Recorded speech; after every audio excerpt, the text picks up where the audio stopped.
உனக்கும் வெங்கடேஷுக்கும் கல்யாணம் ஆகணும். அது நிச்சயமா என்னோட நியாயமான ஆசை. அதுக்கு உண்டான எல்லா உதவிகளையும் நான் உனக்கு செய்வேன்.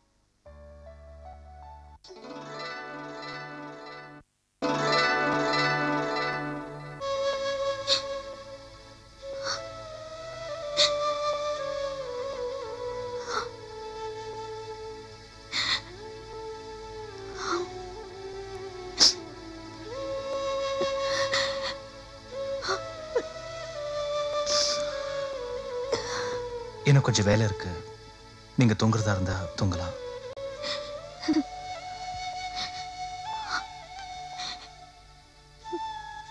நான் தூங்கி ரொம்ப நாள் ஆச்சு. என்னைக்கு உங்க அண்ணன் கண்ணை மூடினாங்களோ அன்னையிலேருந்து நான் கண்ணை மூடவே இல்லை. ஏன் அதையே நினைச்சு சோகமா இருக்கீங்க? கொஞ்சம் கொஞ்சமா அதை மறக்க முயற்சி பண்ணுங்க. நான் எங்க அண்ணனை மறக்க சொல்லல, அவரோட மரணத்தை தான் மறக்க சொன்னேன். அவரோட இருக்கும்போது எத்தனையோ சந்தோஷமான நிகழ்ச்சிகள் இருந்திருக்கும் இல்லையா? அதை நினைச்சு சந்தோஷமா இருங்க. சோகத்தையே நினைச்சு ஏன் சோகமா இருக்கீங்க? அதை எல்லாத்தையும் மறந்துட்டு நீங்க தூங்குங்க.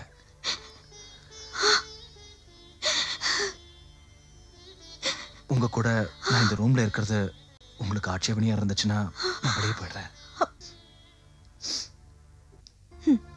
நம்ம ரயில்ல போகும்போது எத்தனையோ பேர் நம்ம கூட இருக்காங்க.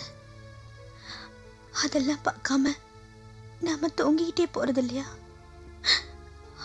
அதே மாதிரிதான் என்னோட வாழ்க்கை பயணமும் கூட.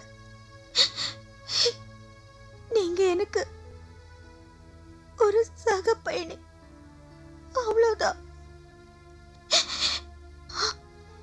சந்தர்ப்ப சூழ்நிலையால நம்ம 2 பேர் கல்யாணமும் நம்ம விருப்பம் இல்லாமலே நடந்துருச்சு. உள் மனசுக்கு நீங்க மனைவியா இல்லைனாலும் வெளியூர் உலகத்துக்கு நீங்க மனைவி ஆயிட்டீங்க.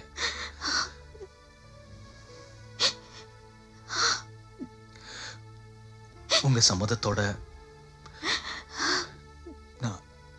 நான் ஒரு தப்பு பண்ணணும். மத்தவங்க முன்னாடி மனைவிங்கிற முறையில நான் உங்களை வாங்க போங்கன்னு சொன்னா அவ்வளவு நல்லா இருக்காது. போ வாங்கிறது தான் நடைமுறைக்கு ஒத்து வரும். அது எங்க அண்ணனுக்கும் என் மனசாட்சிக்கும் பண்ற துரோகம் தான். வேற வழி இல்லை.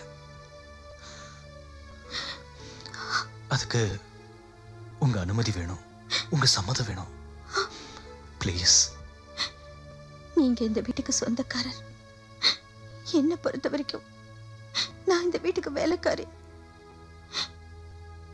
நீங்க என்ன வா போனே கூப்பிடலாம், தப்பே இல்லை.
நான் இது வரைக்கும் கதை, கவிதை, கட்டுரைங்கிற கற்பனை உலகத்துல ஒரு எழுத்தாளனா மட்டுமே இருந்திருக்கேன். இன்னைக்கு தான் முதல்ல ஒரு பொண்ணுக்கு புருஷனா, குடும்ப தலைவனா மாறி அர்ச்சனாங்கிற உலகத்துக்கு வந்திருக்கேன்.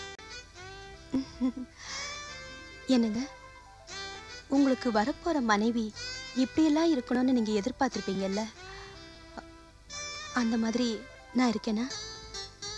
நான் கற்பனை பண்ணாமலேயே ஆனா மிக சிறப்பா அமைஞ்ச ஒரே காவியம் நீதான். அது சரி, வரப்போற புருஷன் எப்படி இருக்கணும்னு நீ என்ன கனவு கண்ட? நீங்க எனக்கு கணவரா வந்ததுக்கு அப்புறம்தான் நான் கனவு காணவே ஆரம்பிச்சேன். என்ன கனவு? சொல்ல மாட்டேன். சொல்ல மாட்டியா? சொல்லக்கூடாதா? நீங்க கேட்கணும்னு தான். என்ன என்னாச்சு? நெக்லஸ். உங்க நெக்லஸ் உங்களையே குத்துதா?